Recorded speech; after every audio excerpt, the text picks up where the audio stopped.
Property విషయంలో confusion గా ఉన్నారా? గేటెడ్ కమ్యూనిటీలో ఫ్లాట్ తీసుకోవాలా లేదా విల్లా తీసుకోవాలా? మన పిల్లల భవిష్యత్ కోసం ఓపెన్ ఫ్లాట్ తీసుకోవాలా? మన హైదరాబాద్ లో ఏ లొకేషన్ లో కొంటే మంచి అప్రిసియేషన్ వస్తుంది? మరి నమ్మకమైన ప్రాపర్టీ కొనాలంటే నమ్మకమైన గైడ్ కావాలి కదా. ప్రాపర్టీ అడ్వైజర్ కోసం సంబంధించండి వరాహస్వామి ప్రాపర్టీ గూగులర్. కాంటాక్ట్ 7207218485. నమస్కారం ప్రేక్షకులు. వృశ్చిక రాశి వారికి జూలై మాసంలో చూసినట్టయితే జూలై మాసమందు అర్ధాష్టమ శని వీరికి నడుస్తుంది. చతుర్థమందు శని, పంచమందు రాహువు, సప్తమందు కుజగురువులు, అష్టమందు రవి, శుక్రబుధులు భాగ్యము, ఏకాదశంలో కేతు. ఈ గ్రహ సంచారం చూసినట్టు వృశ్చిక రాశి వారికి అర్ధాష్టమ శని ఏదైతే నడుస్తుందో ఇంకా శ్రమతో కూడుకున్న జీవితంగా ఇంకా ఉంటుంది. సప్తమంలో గురువు ఇండివిజువల్గా ఉన్నాడు కాబట్టి మాడదాకా అనుకూలమైన అంశం. ఎప్పుడైతే కుజుడు వచ్చాడు అందులోకి ఇబ్బందులు అనేవి కలగజేస్తాడు సప్తమ కుజుడు గురువుతో కలిసి. కాబట్టి ఈ కుజుడు 7లో ఉండడం కూడా కొంతవరకు మంచిది. ఎందుకంటే దాని ప్రభావం, చెడు ప్రభావం తగ్గించే అవకాశం ఎక్కువగా గురువుకు ఉంది. కాబట్టి ఈ మంచిదైనటువంటి కలయికగా చెప్పుకోవచ్చు కుజ గురువులు ఇక్కడ ఈ సప్తమ స్థానం ముందు. మళ్ళీ ఈ రాహు పంచమ స్థానం వల్ల సంతానం వల్ల చికాకులు ఉంటాయి వృశ్చిక రాశి వారికి. ఈ రాహు సంచారం పంచమ స్థానం కొంతకాలం కూడా ఒక అడుగు ముందుకేయటం, 2 అడుగులు వెనకాల వేయటం ఉన్నది జీవితంగా ఉంటుంది వీళ్ళకి. అట్లాగే రవి అష్టమంలో తదుపరి నవమంలో ఉంటాడు. అష్టమంలో ఉన్నంతసేపు రవి అనారోగ్యం అనేటువంటి ఏదో కోల్పోయామన్నట్టుగా ఫీల్ అవుతూ ఉంటారు వీళ్ళు. తర్వాత శుక్రబుధులు భాగ్యంలో ఉండటం వల్ల ఉద్యోగంలో మంచి నేర్పరిగా ఉంటారు, మాటలతోని నడిపించేస్తారు. ఉద్యోగంలో చింతలు చికాకులు ఉన్నా కూడా. అట్లనే కేతు ఏకాదశంలో ఉండటం వల్ల వీళ్ళు పెద్దన్న గారు ఎవరైతే ఉంటారో అన్నయ్య గారికి వారికి అనారోగ్యం అనేది వచ్చే అవకాశం ఉంటుంది. అట్లాగే ఏకాదశంలో కేతు వల్ల భక్తి వైరాగ్యాలకి కొంత లోనవుతారు. ఆధ్యాత్మిక చింతన అనేటువంటిది. బంధుమిత్రాదులతో కూడా గొడవలు ఏర్పడే అవకాశం ఉంటుంది ఈ శని సంచారం చతుర్థమందు. ఎంత చేసినా ఇంతేనా వీరికి అని అవతల మనిషి అనుకోవటం, వీరి యొక్క కేర్లెస్నెస్ అనేది కనబడుతుంది అక్కడ.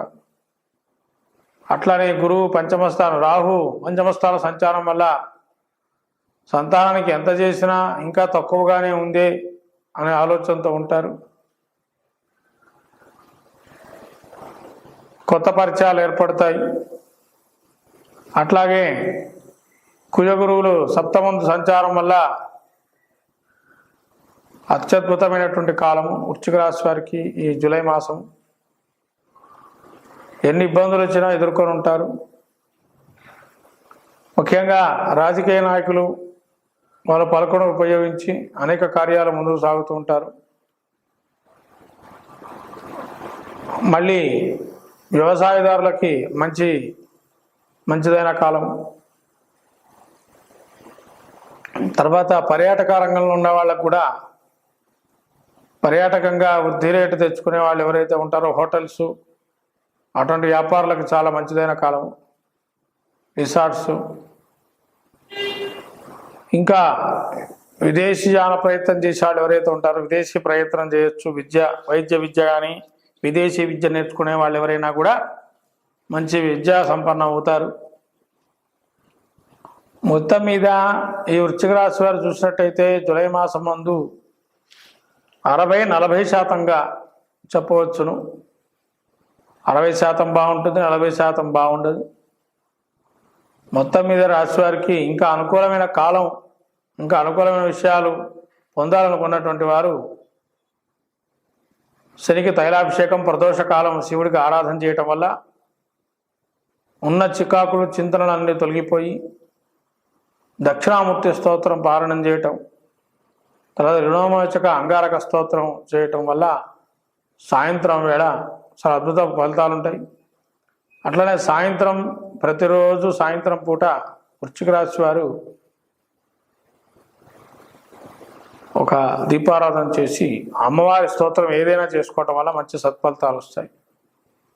ఇటువంటి ప్రక్రియ చేయటం వల్ల వృశ్చిక రాశి వారికి ధనపరమైన ఇబ్బందులు కానీ అన్ని రకాలైన ఇబ్బందులు తొలగిపోతాయి. చూసుకున్నట్లయితే మకర ద్వితీయంలో శని, తృతీయంలో రాహు,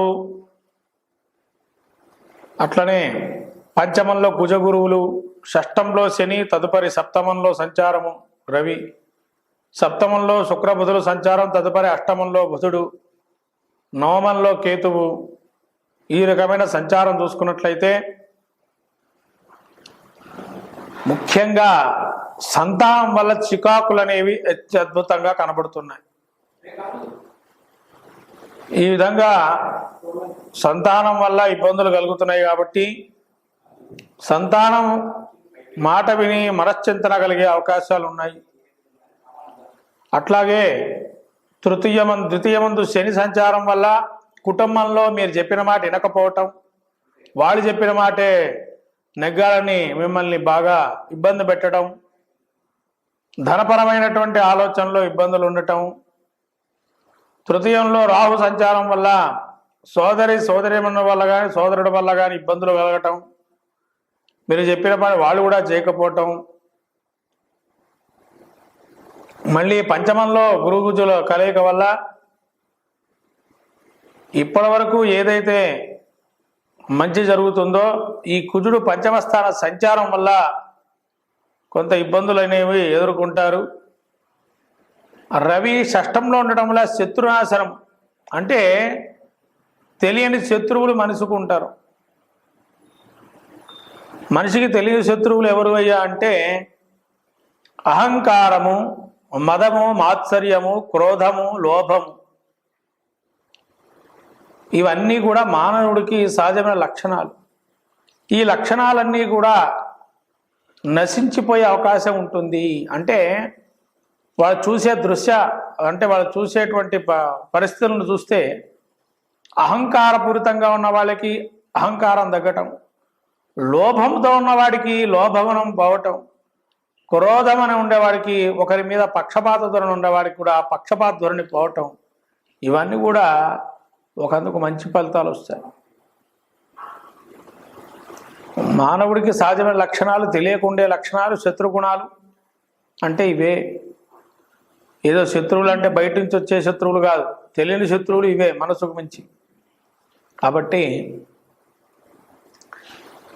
అట్లాగే ఈ యొక్క రవి, ఆరోగ్య కారకుడైనటువంటి రవి షష్ఠ స్థానంలో ఉండి తదుపరి సప్తమ స్థాన సంచారం వల్ల ఆదిత్య హృదయ పారాయణం చేయటం, సూర్య నమస్కారాలకు సంబంధించి ఏదైనా ఎక్కడైనా కార్యక్రమం చేసుకోవటం మంచిది. అట్లాగే అష్టమ స్థానంలో శుక్ర బుధుల కలయిక, శుక్రుడు మంచి సత్ఫలితాలు ఇస్తాడు. అష్టమంలో కూడా వీళ్ళు కొంతమందికి స్త్రీకి సంబంధించి కొన్ని ఆలోచన ధోరణితో ఉంటారు. అవికి కొద్దిగా పురోగతి సాధించే అవకాశం ఉంటుంది. స్త్రీకి సంబంధించినటువంటి విషయాల్లో వీళ్ళకి బుధుడు అష్టమంలో ఉండటం వల్ల బంధుమిత్రులతో వైరాన్ని చేకూరుతుంటారు.